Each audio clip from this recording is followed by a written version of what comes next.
Assalamualaikum warahmatullahi wabarakatuh. Nama saya Dewi Safia Daulay dari kelas Biologi 1 Stambuk 2019 Universitas Islam Negeri Sumatera Utara. Di sini saya akan membuat video tentang penjelasan sistem reproduksi pada manusia. Reproduksi adalah kemampuan makhluk hidup untuk menghasilkan keturunan yang baru, di mana tujuannya adalah untuk mempertahankan jenisnya dan melestarikan jenis agar tidak punah. Sistem reproduksi pada manusia akan mulai berfungsi ketika seseorang mencapai kedewasaan, atau biasa disebut dengan masa pubertas. Pada seorang pria, testisnya telah mampu menghasilkan sel kelamin jantan, yang biasa disebut dengan sel sperma, dan hormon testosteron. Sedangkan pada seorang wanita, ovariumnya telah mampu menghasilkan sel telur atau ovum. Begitu pentingnya masalah seksualitas dalam kehidupan manusia, sehingga ada pendapat ahli yang ekstrim menyatakan bahwa semua tingkah laku manusia pada hakikatnya dimotivasi dan didorong oleh seks. Maka, tidaklah mengherankan bahwa ada pendapat peneliti lain mengatakan bahwa kebanyakan gangguan kepribadian, gangguan tingkah laku, terjadi oleh adanya gangguan pola perkembangan kehidupan psikoseksualnya. Baiklah, di sini saya akan menjelaskan yang pertama, yaitu sistem reproduksi pada pria. Secara anatomi, sistem reproduksi pria terdiri dari genitalia eksternal dan genitalia internal. Genitalia eksternal terdiri dari penis dan skrotum, sedangkan genitalia internal terdiri dari testis dan organ-organ penunjang fungsinya, yaitu epididymis, ductus deferens atau vas deferens, vesicula seminalis, ductus ejaculatorius, glandula prostatica, dan glandula bulboretralis. Yang pertama itu adalah penis. Secara anatomi, organ penis dibagi menjadi dua, yaitu pars occulta dan pars libera. Pars occulta yang disebut juga radix penis atau pars fixa adalah bagian penis yang tidak bergerak, terletak dalam spatium perinea superficialis. Pars occulta merupakan jaringan erektil. Pars occulta terdiri dari crus penis dan bulbus penis. Crus penis melekat pada bagian kaudal sebelah dalam dari ramus inferior ocil ischil ventral dari tuber ischiadum. Masing-masing crus penis ini tertutup oleh musculus ischiocavernosus dan selanjutnya kaudal dari symphysis pubis. Kedua crus penis tersebut bergabung disebut sebagai corpora cavernosa penis, sedangkan bulbus penis terletak antara kedua crus penis. Dalam spatium perinea superficialis, fascia superior melekat pada fascia diafragma urogenital inferior, sedangkan facies lateralis dan inferior tertutup oleh musculus bulbocavernosus. Ke arah kaudal berubah menjadi corpus spongiosum penis yang juga ikut membentuk corpus penis. Yang kedua itu ada skrotum, di mana skrotum merupakan kantong yang terdiri dari jaringan kutis dan subkutis yang terletak dorsal dari penis dan kaudal dari symphysis pubis. Skrotum juga terbagi atas dua bagian, dari luar oleh rape skrota dan dari dalam oleh septum skrotum skrota. Masing-masing skrotum membungkus testis, epididymis, dan sebagai funiculus spermaticus. Skrotum sinistra lebih rendah daripada dekstra. Lapisan skrotum terdiri atas lapisan kutis dan lapisan subkutis. Lapisan subkutis merupakan lapisan kulit yang sangat tipis, mengandung pigmen lebih banyak daripada kulit sekitarnya, sehingga lebih gelap warnanya. Terdapat sedikit rambut, tetapi memiliki kelenjar sebasea dan kelenjar keringat yang lebih banyak. Yang kedua adalah lapisan subkutis. disebut juga tunika dartos. Lapisan ini terdiri atas serabut-serabut otot polos dan tidak didapatkan jaringan lemak. Lapisan subkutis melekat erat pada jaringan kutis superfisial dan merupakan lanjutan dari fascia superficialis dan fascia penis superficialis. Genitalia internal 1. Testis. Testis merupakan organ berbentuk ovoid dengan jumlah 2 buah. Biasanya testis sebelah kiri lebih berat dan lebih besar daripada yang kanan. Testis terletak di dalam skrotum dan dibungkus oleh tunika albuginea. Beratnya 10-14 gram, panjangnya 4 cm, diameter anteroposterior kurang lebih 2,5 cm. Testis merupakan kelenjar eksokrin atau sitogenet karena pada pria dewasa menghasilkan spermatozoa. Testis terbagi menjadi lobulus. Lobulus kira-kira 200-400. Pada bagian dalam lobulus tersebut terletak jaringan parenkim yang membentuk tubuli seminiferi contorti. Pada waktu mencapai mediastinum testis, tubulus-tubulus ini berubah menjadi tubuli seminiferi recti. Jalannya kurang lebih 20-30 tubulus, di mana mereka membentuk anyaman sehingga disebut rete testis atau haleri. Dari rete ini keluar kurang lebih 15-20 ductus efferentes yang masuk ke dalam kaput epididymis. Epididymis merupakan organ yang berbentuk seperti huruf C, terletak pada facies posterior testis dan sedikit menutupi facies lateralis. Epididymis terbagi menjadi 3, yaitu kaput epididymis, corpus epididymis, dan cauda epididymis. Kaput epididymis merupakan bagian terbesar di bagian proksimal, terletak pada bagian superior testis dan menggantung. Corpus epididymis melekat pada facies posterior testis, terpisah dari testis oleh suatu rongga yang disebut sinus epididymis atau bursa testicularis. Celah ini dibatasi oleh epiorchium visceralis dari tunica vagialis. Cauda epididymis merupakan bagian paling distal dan terkecil di mana ductus epididymis mulai membesar dan berubah jadi ductus deferens. Ductus deferens merupakan lanjutan dari ductus epididymis. Vesicula seminalis adalah organ berbentuk kantong bergelembung-gelembung yang menghasilkan cairan seminal. Jumlahnya ada 2, di kiri dan di kanan, serta posisinya tergantung isi vesika urinaria. Bila vesika urinaria penuh, maka posisinya lebih vertikal, sedangkan bila kosong, lebih horizontal. Vesika seminalis terbungkus oleh jaringan ikat fibrosa dan muskular pada dinding dorsal vesika urinaria. Selanjutnya itu ada ductus ejaculatorius, merupakan gabungan dari ductus deferens dan ductus excretorius vesicula seminalis menuju basis prostat yang akhirnya bermuara ke dalam colicus seminalis pada dinding posterior lumen uretra. Testis terbagi menjadi lobulus. Lobulus kira-kira 200-400. Pada bagian dalam lobulus tersebut terletak jaringan parenkim yang membentuk tubuli seminiferi contorti. Pada waktu mencapai mediastinum testis, tubulus-tubulus ini berubah menjadi tubuli seminiferi recti. Jalannya kurang lebih 20-30 tubulus, di mana mereka membentuk anyaman sehingga disebut rete testis atau haleri.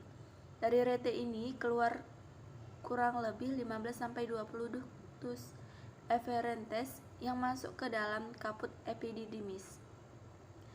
Epididymis merupakan organ yang berbentuk seperti huruf C, terletak pada facies posterior testis dan sedikit menutupi facies lateralis. Epididymis terbagi menjadi 3, yaitu kaput epididymis, corpus epididymis, dan cauda epididymis. Glandula Cowperi. Glandula Cowperi berbentuk bulat dan berjumlah 2 buah. Letaknya di dalam otot sphincter uretra externum pada diafragma urogenital dorsal dari uretra pars membranacea. Selanjutnya yaitu fisiologi sistem reproduksi pada pria. 1. Genitalia externalis. Penis berfungsi sebagai saluran yang menyalurkan sperma kepada vagina wanita. Selanjutnya saya akan menjelaskan tentang hormon pada pria. Hormon pada pria antara lain hormon testosteron yang dihasilkan oleh sel interstitial yang terletak antara tubulus seminiferus. Testosteron yang tidak terikat pada jaringan dengan cepat diubah oleh hati menjadi aldosteron dan dehidropialdosteron. Fungsi testosteron antara lain yaitu efek desensus atau penempatan testis. Hal ini menunjukkan bahwa testosteron merupakan hal yang penting untuk perkembangan seks pria selama kehidupan manusia dan merupakan faktor keturunan. Yang kedua yaitu perkembangan seks primer dan sekunder. Sekresi testosteron setelah pubertas menyebabkan penis, testis, dan skrotum membesar sampai usia 20 tahun serta mempengaruhi pertumbuhan sifat seksual sekunder pria mulai dari pada masa pubertas. Hormon gonadotropin kelenjar hipofisis anterior menghasilkan dua macam hormon yaitu lutein hormon atau LH dan follicle stimulating hormone atau FSH. Selanjutnya yaitu hormon estrogen, dibentuk dari testosteron dan dirangsang oleh hormon perangsang folikel. Hormon ini memungkinkan spermatogenesis untuk menyekresi protein pengikat endogen untuk mengikat testosteron dan estrogen serta membawa keduanya ke dalam cairan lumen, di mana tubulus seminiferus untuk pematangan sperma. Hormon yang selanjutnya yaitu hormon pertumbuhan. Hormon ini diperlukan untuk mengatur latar belakang fungsi metabolisme testis secara khusus dan untuk meningkatkan pembelahan awal spermatogenesis, pengaturan fungsi reproduksi. Pengaturan fungsi reproduksi dimulai dari pelepasan hormon gonadotropin. Selanjutnya saya akan menjelaskan tentang anatomi dan fisiologi sistem reproduksi pada wanita, di mana secara anatomi sistem reproduksi wanita terdiri dari genitalia eksternal dan genitalia internal. Genitalia eksternal terdiri dari mons pubis, labia mayora, labia minora, klitoris, glandula vertibularis mayor, glandula vestibularis minor. Sedangkan genitalia internal terdiri dari vagia hymen, tuba uterina, uterus, dan ovarium. Genitalia eksternal. 1. Mons pubis. Mons pubis merupakan penonjolan berlemak di sebelah ventral symphysis dan daerah suprapubis. Sebagian besar mons pubis terisi oleh lemak. Jumlah jaringan lemak bertambah pada pubertas dan berkurang setelah menopause. Setelah dewasa, mons pubis tertutup oleh rambut kemaluan yang sangat kasar. Selanjutnya adalah labia mayora.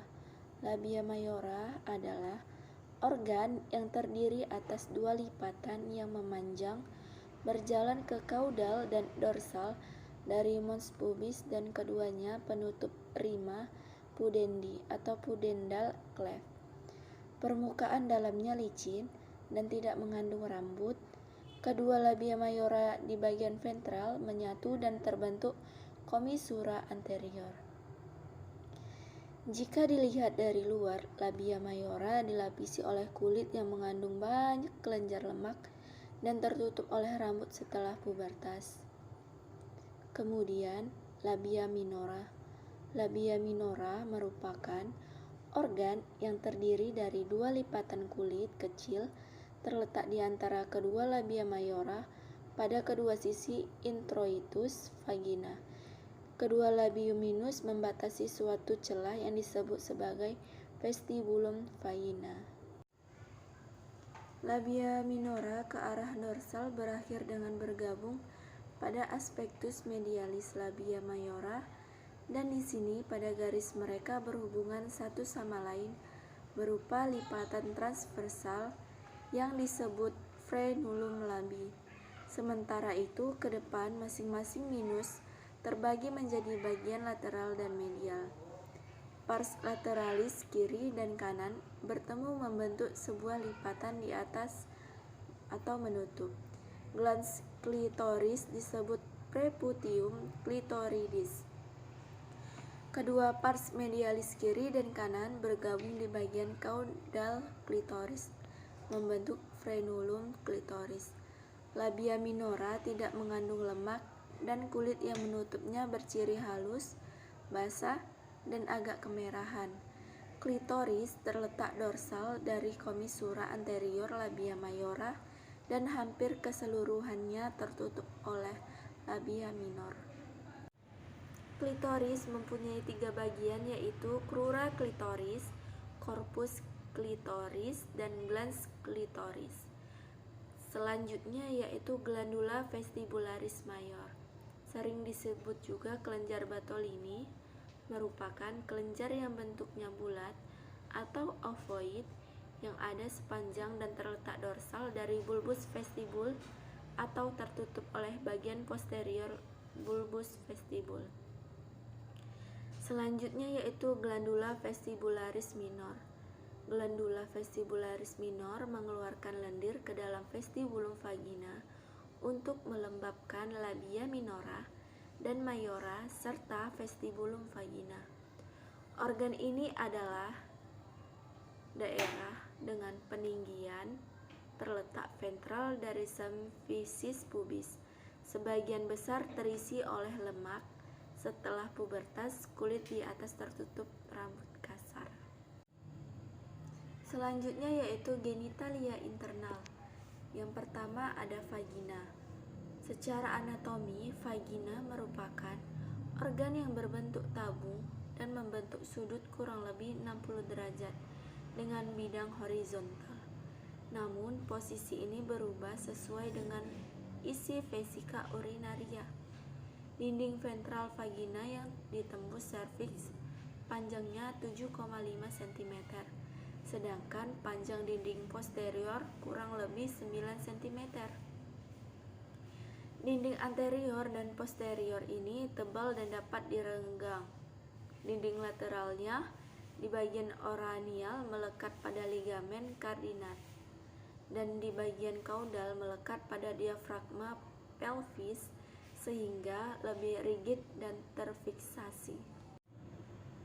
Vagina ke bagian atas berhubungan dengan uterus, sedangkan bagian kaudal membuka pada vestibulum vagina pada lubang yang disebut introitus vagina.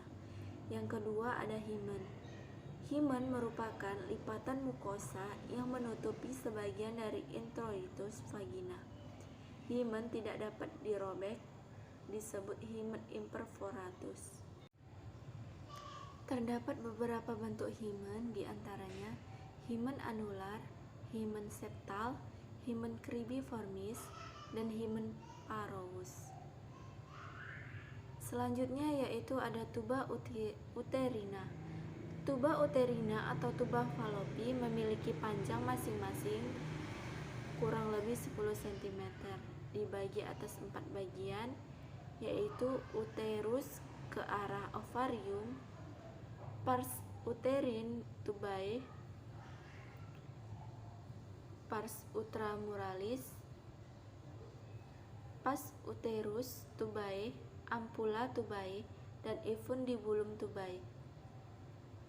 Kemudian yang keempat adalah uterus. Uterus merupakan organ berongga dengan dinding muskular tebal, terletak di dalam cavum pelvis minor antara vesika urinaria dan rektum.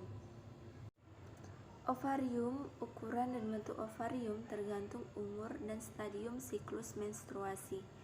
Bentuk ovarium sebelum ovulasi adalah ovoid dengan permukaan licin dan berwarna merah muda keabu-abuan. Setelah berkali-kali mengalami ovulasi, maka permukaan ovarium tidak rata atau licin karena banyaknya jaringan parut dan warnanya berubah menjadi abu-abu. Pada dewasa muda, ovarium berbentuk ovoid pipih dengan panjang kurang lebih 4 cm, lebar kurang lebih 2 cm, tebal kurang lebih 1 cm, dan beratnya kurang lebih dari 7 gram. Ovarium tergantung pada posisi uterus dikarenakan keduanya dihubungkan oleh ligamen-ligamen. Fisiologi sistem reproduksi pada wanita, yaitu genitalia eksternal, terdiri dari glandula vestibularis mayor yang memiliki fungsi sebagai melubrikasi bagian distal vagina. Selanjutnya yaitu glandula vestibularis minor, di mana fungsinya adalah mengeluarkan lendir untuk melembabkan vestibulum vagina dan labium pudendi. Yang kedua yaitu genitalia internal, terdiri dari vagina sebagai organ kopulasi, jalan lahir, dan menjadi ductus excretorius darah menstruasi. Selanjutnya yaitu tuba uterin, memiliki fungsi membawa ovum dari ovarium ke kavum uteri dan mengalirkan spermatozoa dalam arah berlawanan dan tempat terjadinya fertilisasi. Selanjutnya adalah uterus. Uterus sebagai tempat ovum yang telah dibuahi secara normal tertanam dan tempat normal di mana organ selanjutnya tumbuh dan mendapatkan makanan sampai bayi itu melahirkan. Kemudian ovarium sebagai organ eksokrin atau sitogenik dan endokrin. Disebut sebagai organ eksokrin karena mampu menghasilkan ovum saat pubertas, sedangkan disebut sebagai organ kelenjar endokrin karena menghasilkan hormon estrogen dan progesteron. Selanjutnya di sini saya akan menjelaskan tentang hormon pada wanita. Yang pertama ada hormon estrogen. Hormon ini mempengaruhi organ endokrin dengan menurunkan sekresi FSH, di mana pada beberapa keadaan akan menghambat sekresi LH dan pada keadaan lain meningkatkan LH. Pengaruh terhadap organ seksual antara lain pada pembesaran ukuran tuba falopi, uterus, vagina, pengendapan lemak pada mons veneris, pubis, dan labia, serta mengawali pertumbuhan mamae. Pengaruh lainnya adalah kelenjar mamae atau kelenjar susu berkembang dan menghasilkan susu. Tubuh berkembang dengan cepat, tumbuh rambut pada pubis dan aksila serta kulit menjadi lembut. Selanjutnya yaitu hormon progesteron yang dihasilkan oleh corpus luteum dan plasenta. Hormon ini bertanggung jawab atas perubahan endometrium dan perubahan siklik dalam serviks serta vagina. Progesteron berpengaruh sebagai antiestrogenik pada sel-sel miometrium. Efek dari progesteron terhadap tuba falopi adalah meningkatkan sekresi dan mukosa. Pada kelenjar mamae atau kelenjar susu akan meningkatkan perkembangan lobulus dan alveolus kelenjar susu, kelenjar elektrolit, serta peningkatan sekresi air dan natrium. Selanjutnya adalah Follicle Stimulating Hormone atau FSH. FSH ini dibentuk oleh lobus anterior kelenjar hipofisi. Pembentukan FSH ini akan berkurang pada pembentukan atau pemberian estrogen dalam jumlah yang cukup, seperti pada kehamilan. Selanjutnya ada ovulasi. Ovulasi pada wanita yang mempunyai siklus seksual normal adalah 28 hari sesudah terjadinya menstruasi. Tidak berapa lama sebelum ovulasi, dinding luar folikel yang menonjol akan membengkak dengan cepat. dalam waktu 30 menit, kemudian cairan akan mulai mengalir dari folikel ke stigma. Sekitar 2 menit kemudian, folikel menjadi lebih kecil karena kehilangan cairan. Stigma akan robek cukup besar dan cairan yang lebih kental yang terdapat di bagian tengah folikel ini akan mengalami evaginasi, keluar dan ke dalam abdomen. Cairan kental ini membawa ovum yang dikelilingi oleh beberapa ratus sel granulose kecil yang disebut dengan corona radiata. Kemudian yaitu oogenesis. Oogenesis ini adalah proses dari bentuk betina gametogenesis yang setara dengan jantan, yakni spermatogenesis. Oogenesis ini berlangsung melibatkan pengembangan berbagai tahap reproduksi telur sel betina yang belum matang.